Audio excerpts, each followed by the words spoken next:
Hi, welcome to the Market Alert for Tuesday, the 9th of February 2015. So yesterday saw the market drop off markedly in the pre-market session. I did send a note out about this. Apparently Deutsche Bank have got a few financial problems that look like they're going to continue to escalate. And there's no surprise to me because this has been reported outside of the mainstream media for the last 2 or 3 years. And their main problem is the amount of derivatives that they have on their books as well. So keep a close eye on this Deutsche Bank job because I don't think it's going to be too long before there's some serious problems there. Also yesterday, Greek banks, it's at a 26-year low in credit worthiness as well.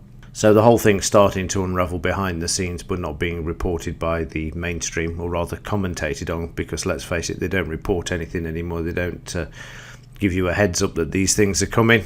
No warnings, they just commentate about it as it happens. So if you want the real news, then check out Zero Hedge, because all of the stuff that you see in the mainstream, I can absolutely guarantee you, started off inside of Zero Hedge. Absolutely no doubts about it. So lots of stuff yesterday about what's going on in the background, and also what's likely to be coming soon as well. One other thing I picked up yesterday, which you couldn't write about, is that Ben Bernanke is supporting negative interest rates.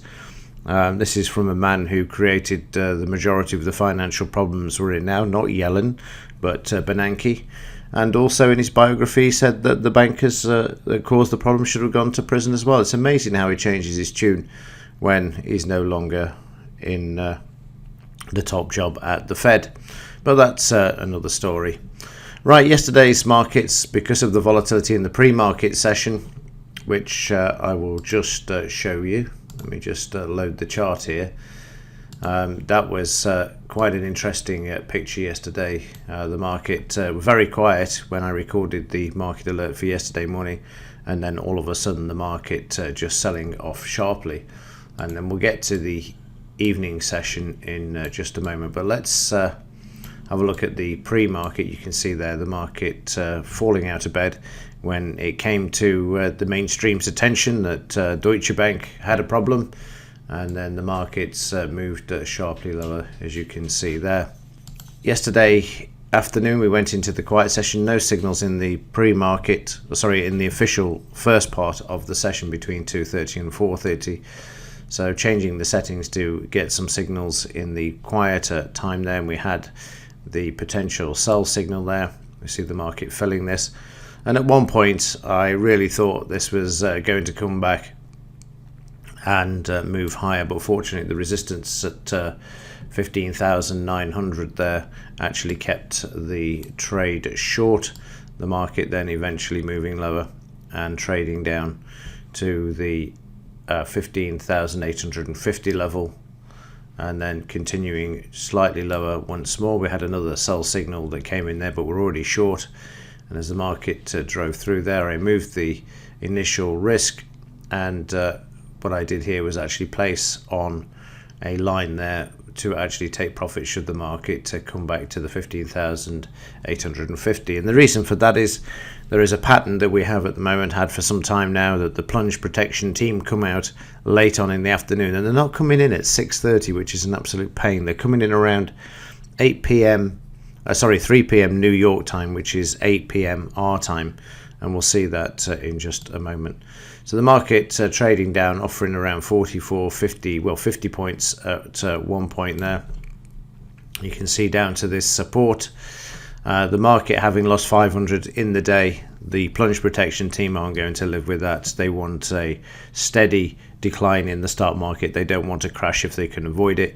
So they came in and supported the market, and you'll see here how quickly they can actually come into the market as well. Unfortunately, fast forwarding doesn't give it justice, but you can tell you start to get this very fast volatility in the price bar, this jumping up and down, and then all of a sudden you'll see the market explode, and you know that you're on your way with what they're actually doing. There you go, you can see, just move that, and then we got this buy signal. The support's brought into the market, and unfortunately this one reversed and came straight back down. And here's a tip for you: when you see this type of activity, this big bar, you know it's game over again, and they're going to retest, and that's precisely what they do. They retest the lows over here, and this is the point where the plunge protection think, okay, we need to do something about this, and you'll see them starting to come back into the market. We've got another short there that the market doesn't like, and to go short at this level would be not a good idea, given that we've already lost 500 points in the background of the earlier move, plus you've got the support here at 15,800 as well. So the best you're ever going to get is only a few points to the downside on this one. So the market's trading sideways, comes down to the 5,800 level there, just touches it. It's not going to break that because of the 500 plus points you've lost in the background, and then you see the market start to move. Now this is where the plunge protection team really start to take effect. They tried here, they were slammed back down by the market, but here this is where it all takes place from. Now on this or in this price bar, you can see how it came off the low there, just coming back below half. Watch out for these price bars. You'll see one over here as well, how the market comes back off these lows and then eventually it moves back up to the highs. They're an interesting price bar, one that you want to have a look out for when the market gets down to these sort of psychological levels. Then you'll see the market move higher. And then from here, of course, they just absolutely ramped the market. You can see there, it was just straight through all the way until we got to pulling back 300 points out of this move before the market, so nearly 300 points before the market then found some resistance.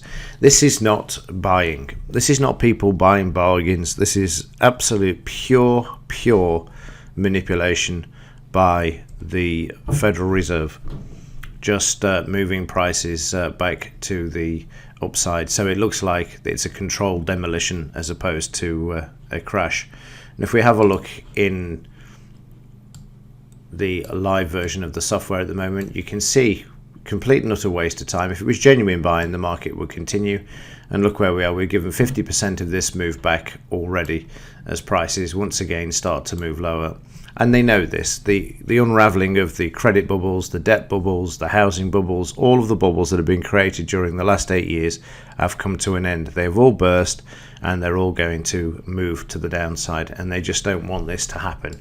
So they're doing whatever they can to actually hold this Ponzi scheme together, to keep the illusion alive, keeping it away from the people. It's not being mentioned in the mainstream news.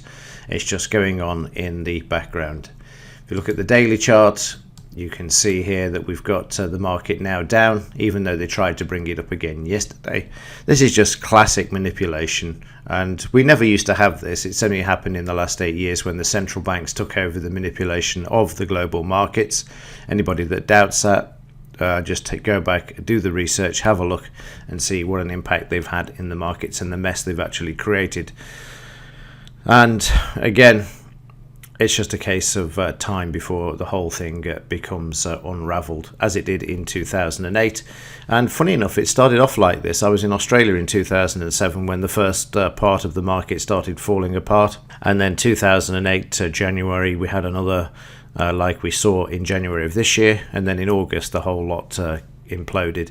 And again, I think there's going to see an increase in banks and that sort of thing, of banks and finance struggling once more because of the lack of liquidity in the markets. Be prepared for Super Mario, Carney, Yellen and all the rest of them coming out trying to do whatever they can, negative rates, to hold this thing together. It's going to fail miserably. They might as well get it over and done with, but of course they don't want it to happen on their watch. They are utterly clueless. They haven't got an idea of what to do. If they did, we wouldn't be in this mess. It's as simple as that. They haven't got a clue because we've never been here before.